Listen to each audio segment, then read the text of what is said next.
Funding for this program is provided by. Additional funding provided by.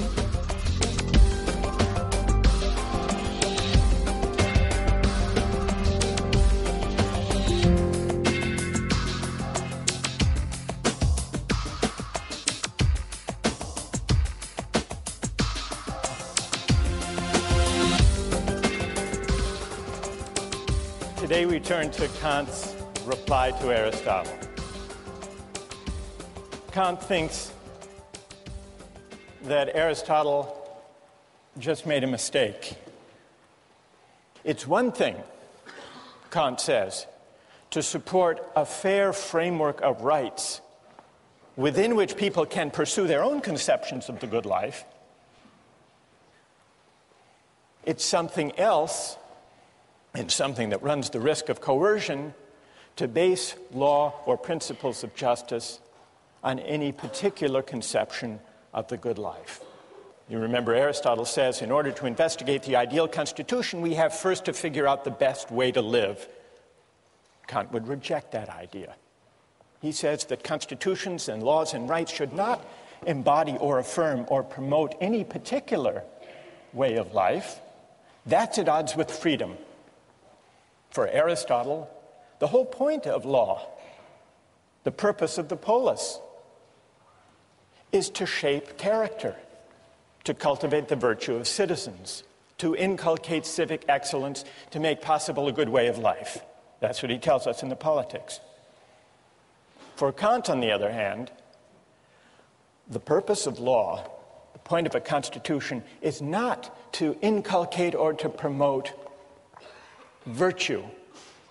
It's to set up a fair framework of rights within which citizens may be free to pursue their own conceptions of the good for themselves. So we see the difference in their theories of justice. We see the difference in their account of law, or the role of a constitution, the point of politics. And underlying these differences are two different accounts of what it means to be a free person. For Aristotle, we're free insofar as we have the capacity to realize our potential. And that leads us to the question of fit. Fit between persons and the roles that are appropriate to them. Figuring out what I'm cut out for. That's what it means to lead a free life, to live up to my potential. Kant rejects that idea and instead substitutes his famously demanding notion of freedom as the capacity to act autonomously. Freedom means acting according to a law I give myself. Freedom is autonomy. Part of the appeal, part of the moral force of the view of Kant and of Rawls consists in the conception of the person as a free and independent self, capable of choosing his or her own ends. The image of the self as free and independent offers, if you think about it, a powerful, liberating vision, because what it says is that as free moral persons, we are not bound by any ties of history or of tradition or of inherited status that we haven't chosen for ourselves. And so we're unbound by any moral ties prior to our choosing them. And that means that we are free and independent sovereign selves. We're the authors of the only obligations that constrain us.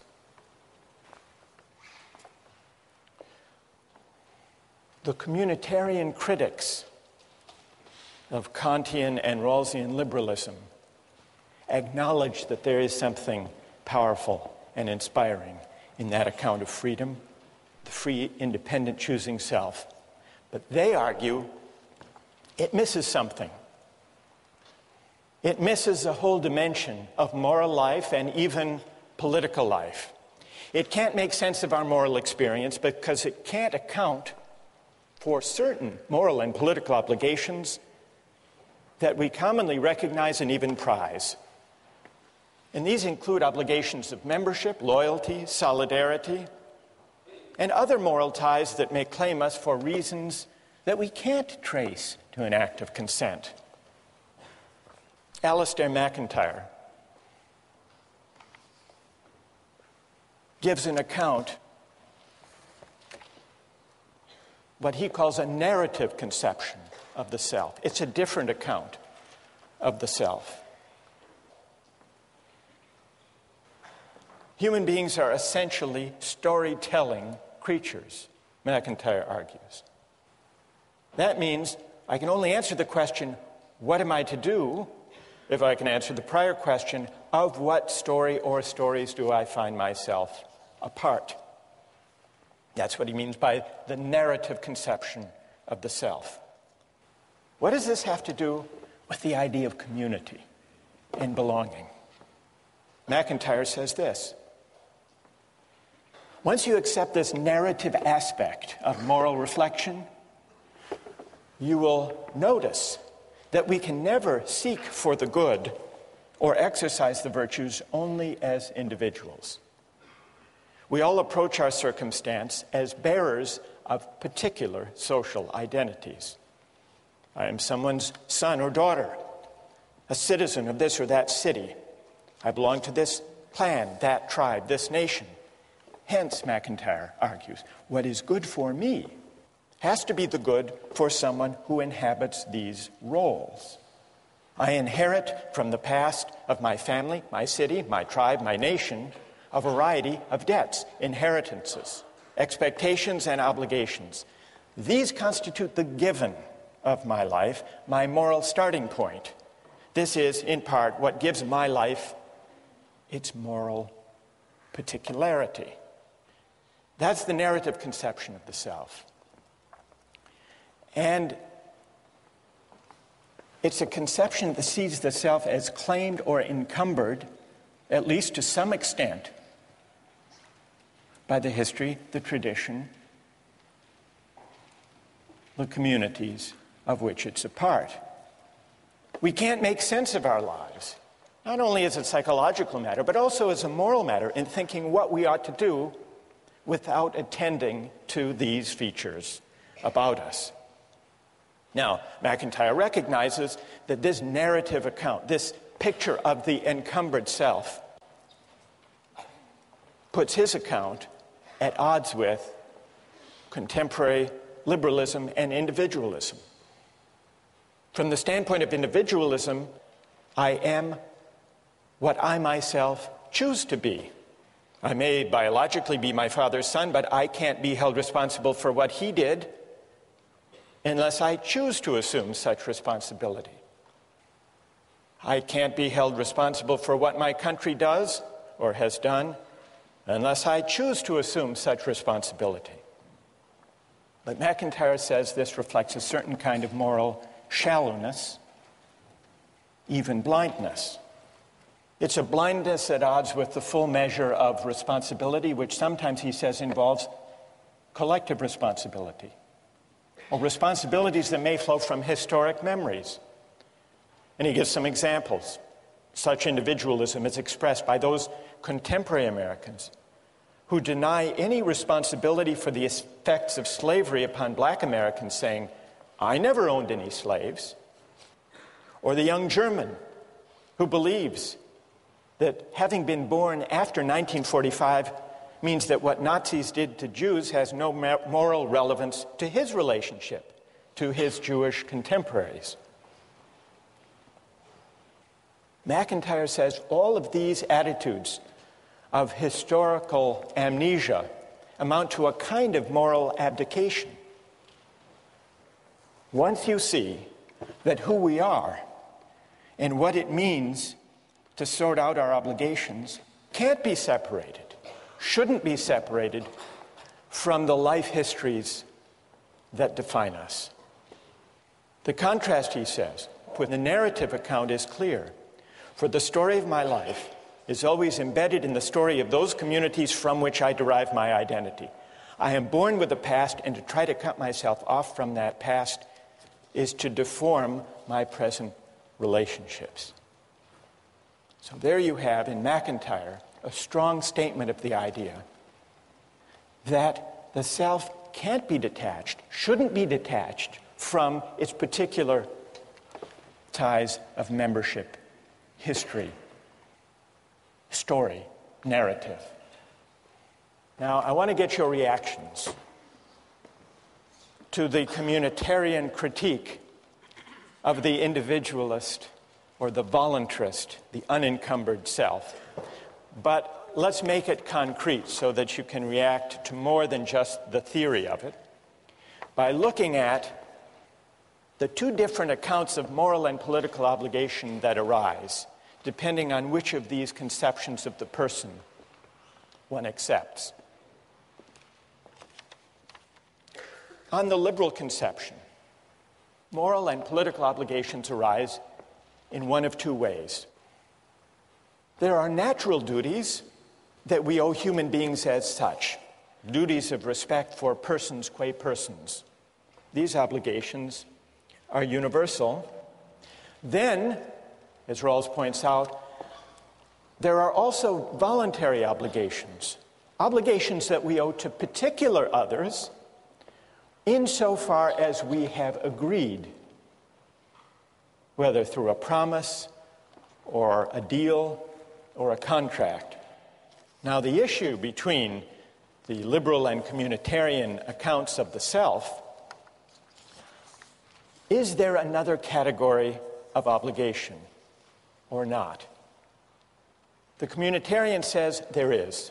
There is a third category that might be called obligations of solidarity or loyalty or membership. The communitarian argues that construing all obligations as either natural duties or voluntary obligations fails to capture obligations of membership or solidarity. Loyalties whose moral force consists partly in the fact that living by them is inseparable from understanding ourselves as the particular persons we are. What would be some examples? And then I want to see how you would react to them. Examples of obligations of membership that are particular but don't necessarily flow from consent, but rather from membership, narrative, community, one's situation. The most common examples are ones to do with the family, the relation between parents and children, for example. Suppose there were two children drowning. You could save only one of them. One was your child, the other was a stranger's child. Would you have an obligation to flip a coin? Or would there be something morally obtuse if you didn't rush to save your child? Now you may say, well, parents have agreed to have their children. So take the other case, the case of children's obligation for their parents. Now we don't choose our parents. We don't even choose to have parents. There is that asymmetry. And yet, consider two aging parents, one of them yours, the other a stranger's. Doesn't it make moral sense to think that you have a greater obligation to look after your aged parent than to flip a coin or to help the strangers? Now, is this traceable to consent? Not likely. Or take a couple of political examples. During World War II, French resistance pilots flew bombing raids over occupied France. One day, one of the pilots received his targets and noticed that the village he was being asked to bomb was his home village. He refused, not disputing that it was as necessary as the target he bombed yesterday. He refused on the ground that he couldn't bring himself. It would be a special moral crime for him to bomb his people even in a cause that he supported, the cause of liberating France. Now, do we admire that? If we do, the communitarian argues, it's because we do recognize obligations of solidarity. Take another example. Some years ago, there was a famine in Ethiopia. Hundreds of thousands of people were starving. The Israeli government organized an airlift to rescue Ethiopian Jews. They didn't have the capacity to rescue everyone in Ethiopia. They rescued several hundred Ethiopian Jews. Now, what's your moral assessment? Is that a kind of morally troubling partiality, a kind of prejudice? Or, as the Israeli government thought, is there a special obligation of solidarity that this airlift properly responded to? Well, that takes us to the broader question of patriotism. What, morally speaking, is to be said for patriotism? There are two towns named Franklin. One is Franklin, Texas, and the other is just across the Rio Grande River, Franklin, Mexico. What is the moral significance of national boundaries? Why is it, or is it the case, that we as Americans have a greater responsibility for the health and the education and the welfare and public provision for people who live in Franklin, Texas, than equally needy people just across the river living in Franklin, Mexico? According to the communitarian account, membership does matter. And the reason patriotism is at least potentially a virtue is that it is an expression of the obligations of citizenship. How many are sympathetic to the idea that there is this third category of obligation, the obligations of solidarity or membership? How many are sympathetic to that idea? And how many are critical of that idea? How many think all obligations can be accounted for in the first two ways? All right, let's hear from the critics of the communitarian idea first. Yes? My biggest concern with the idea of having obligations because you're a member of something or because of solidarity is that it seems that if you accept those obligations as being sort of morally binding, then there's a greater occurrence of overlapping obligations, a greater occurrence of good versus good. And I don't know if this sort of framework allows us to choose between them. Good. And what's your name? Patrick. So you worry that if we recognize obligations of membership or solidarity, since we inhabit different communities, their claims might conflict. And what would we do if we have competing obligations? Yes? Well, one solution is that we could view ourselves as ultimately members of the human community, and that then within that we have all these smaller spheres of that, I am an American or I am a student at Harvard. And so the most important community to be obligated to is the community of human beings, and then from there you can sort of evaluate which other ones are most important to you. So the most and what's your name? Nicola? So, Nicola, you say the most universal community we inhabit, the community of humankind, always takes precedence. Yes. Patrick, are you satisfied? No. Why not? It seems rather arbitrary that we should choose the universal obligation over the more specific obligation. I might also say that I should be obligated first to the most specific of my obligations. For instance, take my family as a small unit of solidarity.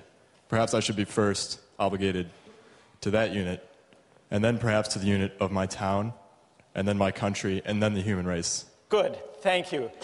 I want to hear from another critic of the communitarian view, we have the objection, well, what if goods collide?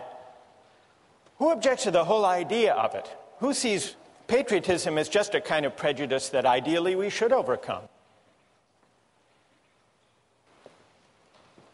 Yes? Patriotism reflects a community membership. That's a given. I think the problem is that whereas some memberships are natural narratives, the narrative of citizenship is a constructed one, and I think a false one. Because as the river is just a historical accident, it makes no sense that because the lottery of birth threw me into the United States as opposed to Mexico, that that's the membership that I should be a part of. Good. And what's your name? Elizabeth. Elizabeth. Who has a reply? Yes. I think in general, we have to ask, where do our moral obligations arise from anyway? And I think basically there'd be two places from which they could arise. One would be kin, and another one would be reciprocity. And the closer you are associated to other people, there's a natural reciprocity there in terms of having interactions with those people. You interact with the neighbors on your street, with the other people in your country through economic arrangements. But I don't know, and you don't know those people in Franklin, Texas, any more than you know the people in Franklin, Mexico, do you? Presumably you're naturally more connected with the people in your own country in terms of interaction and trade than you are with people in other countries. Good. Who else? Well, go ahead.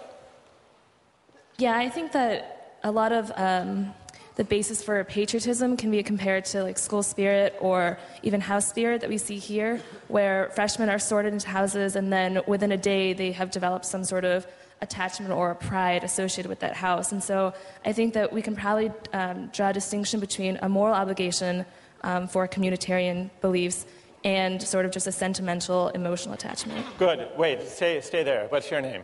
Rena.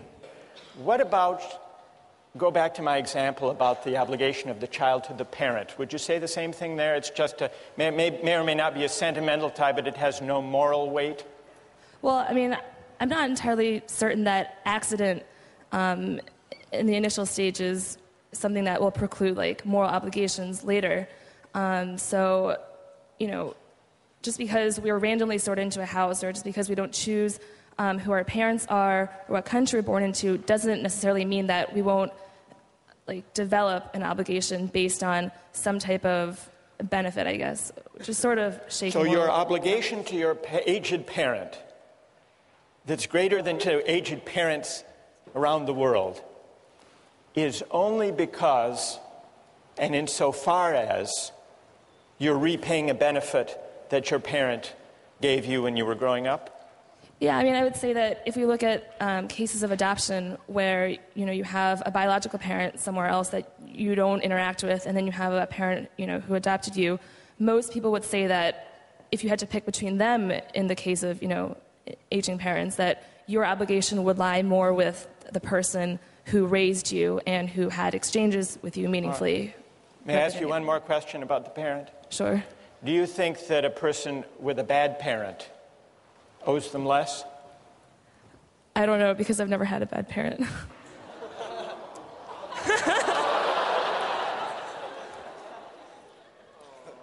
I think that's a good place to end. Thank you. We'll continue with this next time. Thank you. If I were working on an EC problem set, for example, and I saw that my roommate was cheating, that might be a bad thing for him to do, but I wouldn't turn him in. You would not turn him in? I wouldn't turn him in, and I think that, I would argue that's the right thing to do because of my obligation to him, you know. You don't have a duty to tell the truth? To report someone who cheated? Today, I'd like to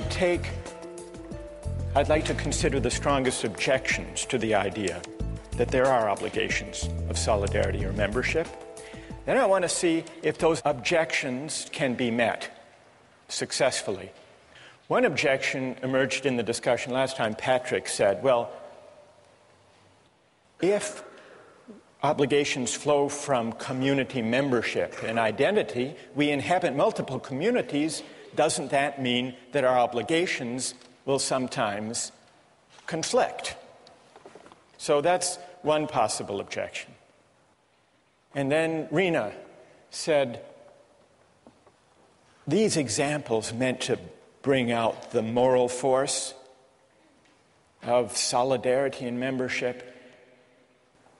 Examples about parents and children, about the French resistance fighter asked to bomb his own village and drawing back, about the airlift by Israel of Ethiopian Jews. These examples, they may be intuitively evocative, Rena said, but really they're pointing to matters of emotion, matters of sentiment, not true moral obligations.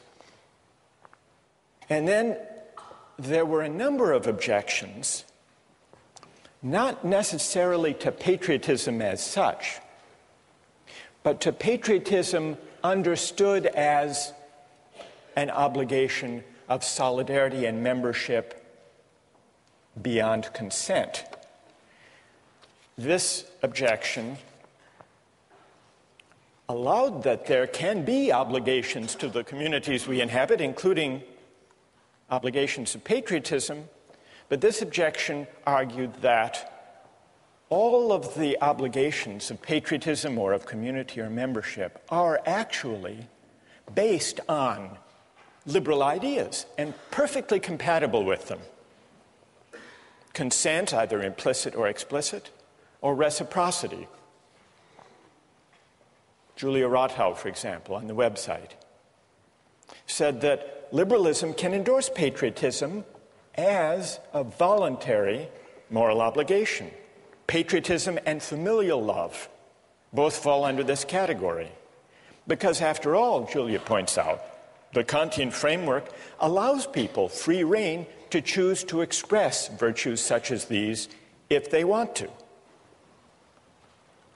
So you don't need the idea of a non-voluntary particular moral obligation to capture the moral force of community values. Where's Julia? Okay, so did I summarize that fairly? There is action. Julia actually is in line with what Rawls says about this very topic. You weren't aware of that. You came up with it on your own. That's pretty good. Rawls says, when he's discussing political obligation, he says it's one thing if someone runs for office or enlists in the military. They're making a voluntary choice. But Rawls says there is, I believe, no political obligation, strictly speaking, for citizens generally, because it's not clear what is the requisite binding action and who has performed it. So Rawls acknowledges that for ordinary citizens, there is no political obligation except insofar as some particular citizen willingly, through an act of consent, undertakes or chooses such an obligation. That's in line with Julia's point.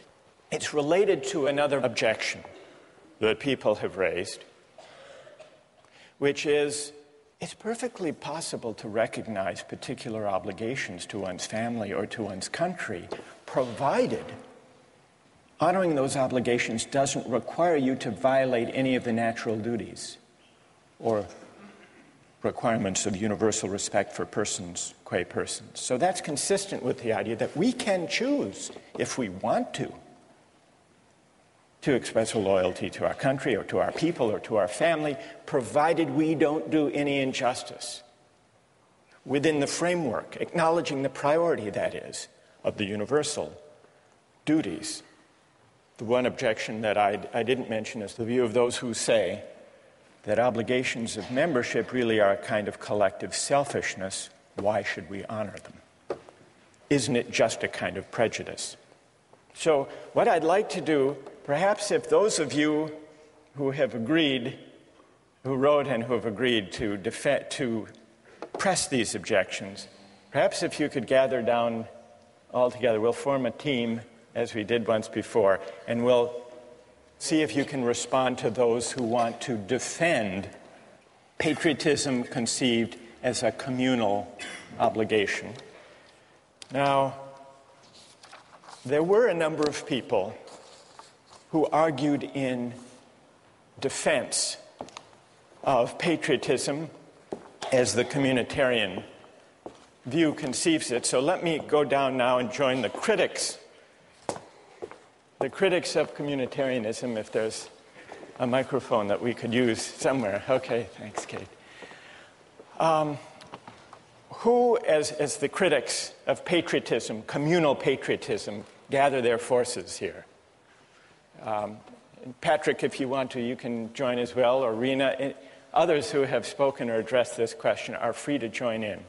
But I would like to hear now from those of you who defend patriotism and defend it as a moral obligation that can't be translated back into purely consent-based terms, can't be translated into liberal terms.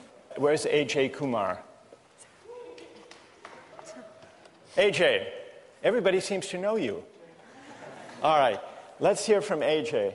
You said, in the same way I feel I owe more to my family than to the general community, I owe more to my country than to humanity in general.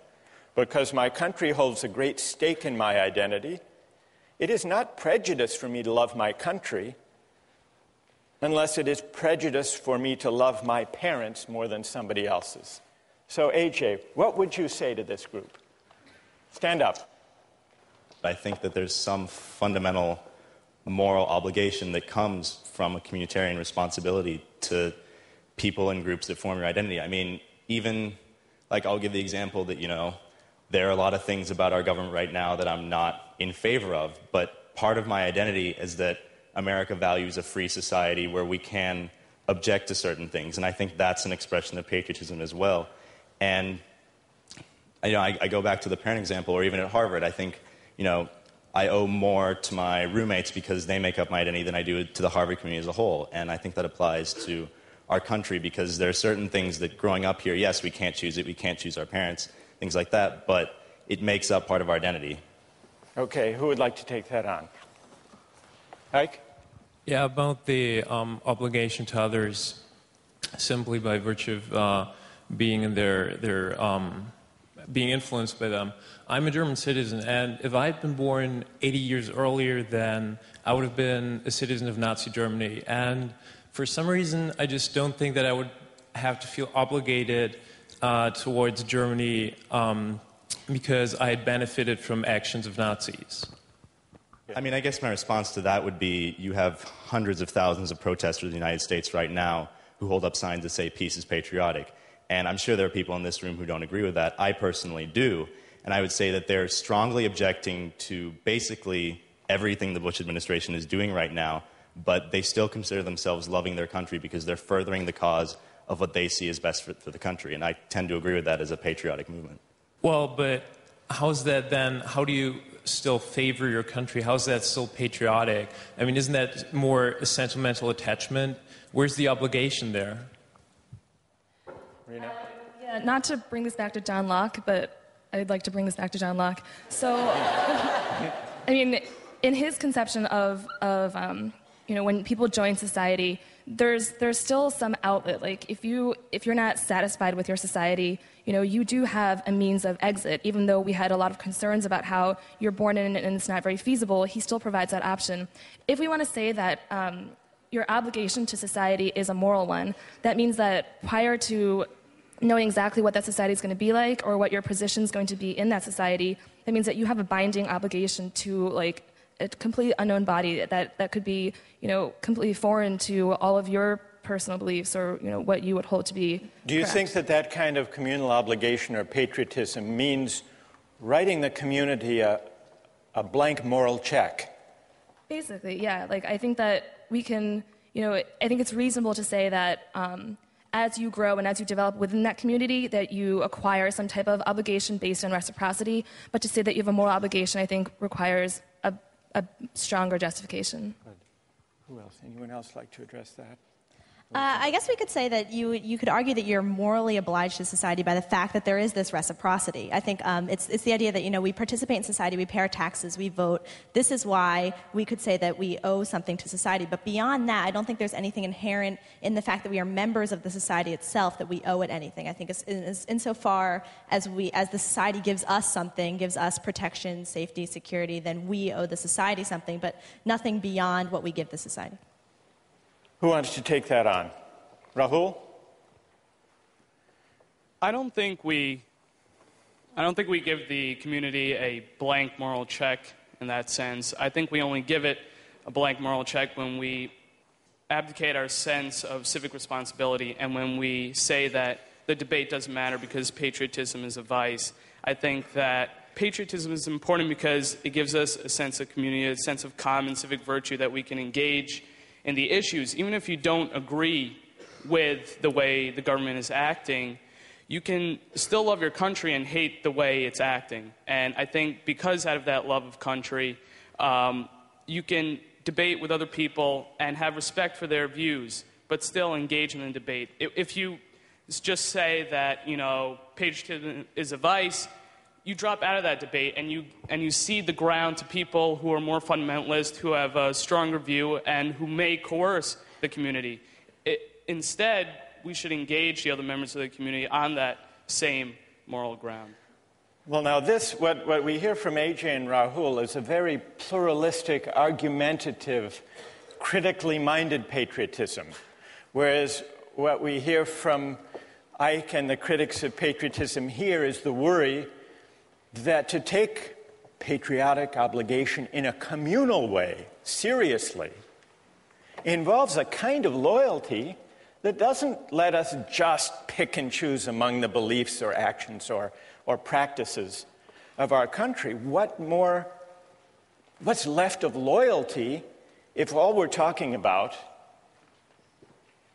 AJ and Rahul, if all we're talking about is loyalty to principles of justice that may happen to be embodied in our community or not, as the case may be, and if not, then we can reject its course. I don't know, I've sort of given a reply. I got carried away. I'm sorry. Who would like? Go ahead, Julia. Yeah, I think that patriotism, you need to define what that is. It sounds like, you would normally think that we were given a more weak definition here of patriotism amongst us, but it almost sounds like your definition is merely to have some sort of civic involvement in debating within your society. And I think that kind of undermines maybe some of the moral worth of patriotism as a virtue as well. I think if you can consent to a stronger form of patriotism if you want, that's a stronger, moral obligation than even what you're suggesting.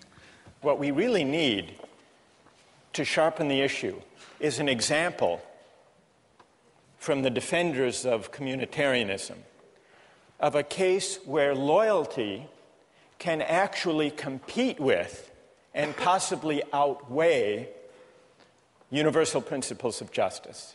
Isn't that's the test they really need to meet, isn't it?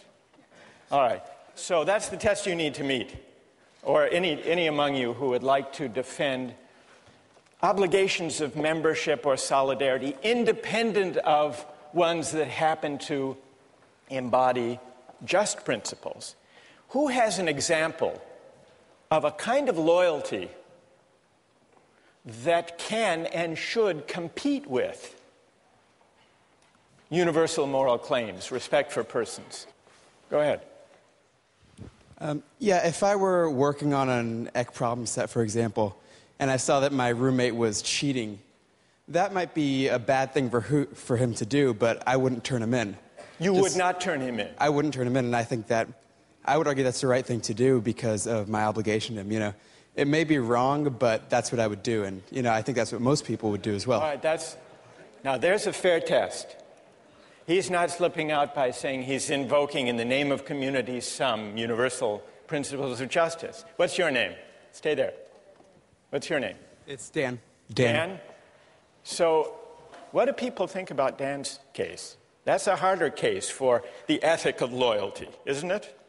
But a truer test? How many agree with Dan? So loyalty, Dan, loyalty has its partisans. How many disagree with Dan?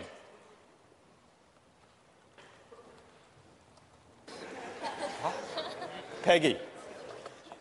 Oh, well, I agree with Dan, but I agree that it's a choice that we make, but it's not necessarily right or wrong. I mean, I'm agreeing that I'm going to make the wrong choice because I'm going to choose my roommate, but I also recognize that that choice isn't morally right.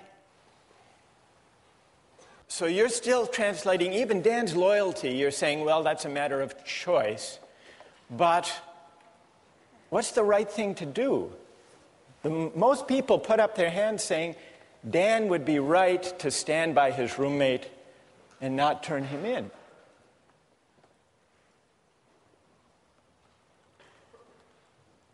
Yes, go ahead. Also, I think as a roommate, you have insider information, and that might not be something you want to use. That might be something unfair to hold against. You know, you're spending that much time with a roommate. Obviously, you're going to learn things about him, and I don't think it's fair to reveal that to a greater community. But it's loyalty, Wojtek. You agree with Dan that yes, loyalty is the ethic at stake here. Absolutely. You don't have a duty to tell the truth, to report someone who cheated? Not if you've been advantaged into getting that kind of information.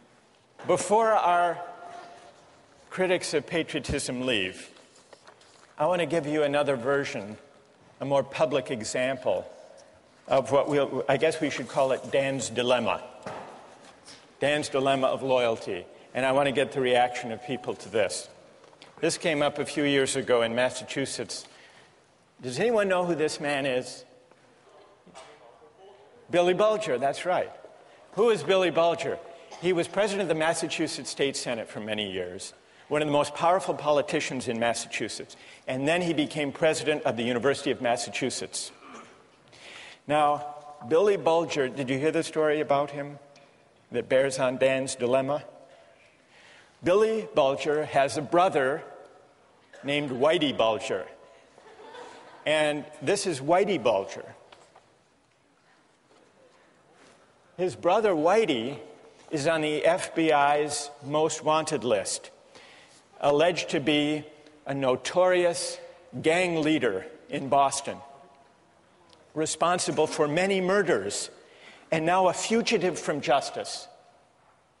But when the U.S. attorney, they called Billy Bulger, then the president of the University of Massachusetts, before the grand jury, and wanted information on the whereabouts of his brother, this fugitive. And he refused to give it. The U.S. attorney said, just to be clear, Mr. Bulger, you feel more loyalty to your brother than to the people of the Commonwealth of Massachusetts? And here's what Billy Bulger said. I never thought of it that way, but I do have a loyalty to my brother. I care about him. I hope that I'm never helpful to anyone against him. I don't have an obligation to help anyone catch my brother. Dan, you would agree? How many would agree with the position of Billy Bulger? Let me give one other example, and then we'll let the critics reply, the critics of loyalty, as we'll describe it. Here's an even more fateful example from a figure in American history, Robert E. Lee. Now, Robert E. Lee, on the eve of the Civil War, was an officer of the Union Army. He opposed secession, in fact, regarded it as treason. When war loomed, Lincoln offered Lee to be the commanding general of the Union Army. And Lee refused. And he described in a letter to his sons why he refused. With all my devotion to the Union, he wrote, I have not been able to make up my mind to raise my hand against my relatives, my children, my home. By which he meant Virginia. The Union is dissolved. I shall return to my native state and share the miseries of my people, save in her defense. I will draw my sword no more. Now here's a real test, Dan, for your principle of loyalty. Because here, is the cause of the war against, not only to save the Union, but against slavery. And Lee is going to fight for Virginia, even though he doesn't share the desire of the southern states to secede. Now, the communitarian would say there is something admirable in that. Whether or not the decision was ultimately right, there's something admirable. And the communitarian would say, we can't even make sense. Rena, we can't make sense of Lee's dilemma as a moral dilemma unless we acknowledge that the claim of loyalty arising from his sense of narrative of who he is a moral, not just sentimental, emotional tug. All right, who would like to respond to Dan's loyalty, to Billy Bulger's loyalty, or to Robert E. Lee's loyalty to Virginia? What do you say, Julia? Okay, well, I think that these are some classic examples of multiple spheres of influence, and that you have conflicting communities, that your family and your country. I think that's one reason why the idea of choice in your obligation is so important, because how else can you resolve this? If you're morally obligated and there's no way out of this need for loyalty to both communities, you're trapped. There's nothing you can do. You have to make a choice. And I think that being able to choose based on other characteristics than merely, the arbitrary fact that you're a member of this community is important. Otherwise, it's left to, randomness. Well, Julia, the issue isn't whether Dan makes a choice or Billy Bulger or Robert E. Lee. Of course they make a choice. The question is on what grounds, on what principle should they choose? The communitarian doesn't deny that there's a choice to be made. The question is which choice, on what grounds, and should loyalty as such weigh? Andre, now you want to. All right, go ahead. What do you say? Well, one of the things we've noticed in the three examples is that the people have all chosen the most immediate community of which they're a part, the more local one. And I think there's something to be said for that. It's not just random. There doesn't seem to be a conflict because they know which one is more important. And it's their family over the Ec 10 class, their state over their country, and their family over the Commonwealth of Massachusetts. So I think that's the answer to which is more important. You think that the local, the more particular is always the weightier morally, Andre? Well, there seems to be a trend in the three cases. I would agree with that, I think. And I think most of us would agree that your family takes precedence over the United States, perhaps. Which is why you go with Dan. Dan, yes. Loyalty to the roommate over Act 10 and the truth. Yeah, exactly. I would, because, truth-telling, not the truth of Act 10. Yes. All right, so we understand. Yes. But on the same example, in terms of family, you had cases in the Civil War where brother was pitted against brother on both sides of the war, where they chose country instead of family. So I think the exact same war shows that different people have different means of making these choices, and that there is no one set of values or one set of morality that communitarians can stick to. And personally, I think that's the biggest problem with communitarians, that we don't have one set of standard moral obligations. And tell me your name. Samantha. So, Samantha, you agree with Patrick's point the other day, that there may be, if we allow obligations to be defined by community identification or membership, they may conflict, they may overlap, they may compete, and there is no clear principle. Andre says there's a clear principle, the most particular. The other day, Nicola, who is sitting over here, where's Nicola, said, the most universal. You're saying, Samantha, the scale of the community as such can't be the decisive moral factor. So there has to be some other moral judgment. All right, let's let our critics of communal patriotism, let's express our appreciation and thank them for their having stood up and responded to these arguments, defined the issue. Let's turn to the implications for justice of the positions that we've heard discussed here. One of the worries underlying these multiple objections to the idea of loyalty or membership as having independent moral weight is that it seems to argue that there is no way of finding principles of justice that are detached from conceptions of the good life as they may be lived in any particular community. Suppose the communitarian argument is right. Suppose the priority of the right over the good can't be sustained. Suppose instead that justice and rights unavoidably are bound up with conceptions of the good. Does that mean that justice is simply a creature of convention, of the values that happen to prevail in any given community at any given time? One of the writings we have among the communitarian critics is by Michael Walzer. He draws the implications of justice this way. Justice is relative to social meanings. A given society is just if its substantive life is lived in a certain way, in a way that is faithful to the shared understandings of the members. So, Walzer's account seems to bear out the worry that if we can't find independent principles of justice, independent, that is, from conceptions of the good that prevail in any given community, that we're simply left with justice being a matter of fidelity or faithfulness to the shared understandings or values or conventions that prevail in any given society at any given time.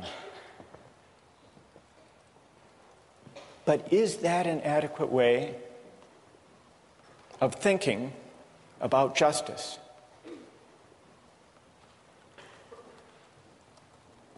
Well, let's take a look at a short clip from the documentary Eyes on the Prize. It goes back in the 1950s in the South. Here are some situated American Southerners who believe in the tradition, in the shared understandings of segregation. Listen to the arguments they make about loyalty and tradition, and see if they don't make you uneasy about tying arguments about justice to the shared understandings or traditions that prevail in any given society at the moment. Let's run the clip.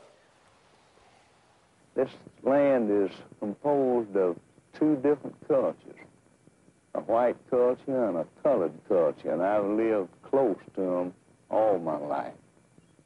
But I'm told now that we've mistreated them and that we must change, and these changes are coming faster than I expected, and I'm required to make decisions on a basis of a new way of thinking, and it's difficult. It's difficult for me, it's difficult for all Southerners. Well, there you have it. Narrative selves, situated selves, invoking tradition. Doesn't that show us that justice can't be tied to the shared understandings of goods that prevail in any given community at any given time? Or is there a way of rescuing that claim from this example?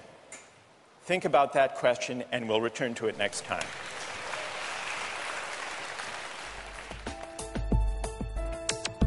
Don't miss the chance to interact online with other viewers of Justice. Join the conversation, take a pop quiz, watch lectures you've missed, and learn a lot more. Visit justiceharvard.org. It's the right thing to do.